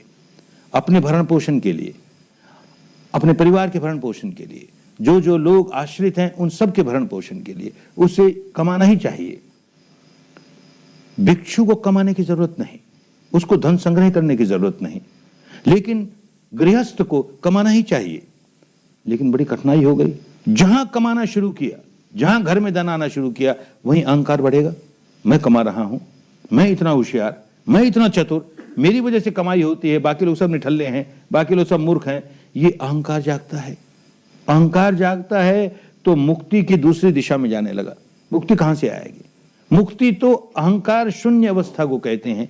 आत्मभाव बिल्कुल समाप्त हो जाए, अनात्म भाव में स्थापित हो जाए, उसको मुक्त अवस्था कहते हैं। और यहां तो अहंकार जगाया जा रहा है। ये बेचारा कैसे मुक्त होगा? तो देश के समझदार लोगों ने एक रास्ता निकाला कि गृहस्थ को अपना अहंकार पिघलाने के लिए जो कमाए उसका एक हिस्सा औरों को बांटे ही, तो चिंतन बदल जाए। ये जो मैं मेहनत कर रहा हूं, परिश्रम कर रहा हूं धन कमाने के लिए, वो केवल मेरे लिए नहीं कमा रहा। मेरे लिए तो ठीक, मुझको अपना भरण पोषण करना है, अपने परिवार का करना है, लेकिन केवल मेरे लिए नहीं।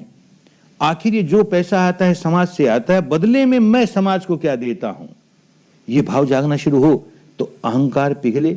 जागे तो भी कम जागे, अहंकार कम होता जाए, देता है, बांटता है। पुरानी भाषा में दान भी नहीं कहा, उसे समविभाग कहा, विभाग करता है और लोगों के साथ। तो जो कुछ मैं कमाता हूं उससे से अधिक लोगों का अधिक से अधिक कल्याण कैसे हो जाए। यहां 10 दिन आएगा तो अब समझने लगेगा कि अधिक से अधिक लोगों का अधिक से अधिक कल्याण कैसे हो जाता है। किसी भूखे को रोटी देते हैं तो कल्याण हो उसका, एक दिन की भूख मिट गई उसकी, कल फिर भूखा हो गया, फिर उसको रोटी की जरूरत पड़ गई। प्यासे को पानी दिया, कुछ घंटों के बाद फिर पानी चाहिए, प्यास उसके हमेशा के लिए नहीं बुझी। नंगे को कपड़ा दिया, कुछ महीने के बाद फिर नंगा हो गया, कपड़े फिर चाहिए। रोगी को औषधि दी, वो रोग निकल गया, कोई और रोग आ गया। ये सारे अच्छे हैं, नहीं करना ऐसा नहीं कहा जाता धर्म में कि ये सब काम मत करो। लेकिन विपश्यना करते करते ये होश आने लगेगा कि सब दानं धम्म दानं जिनाति।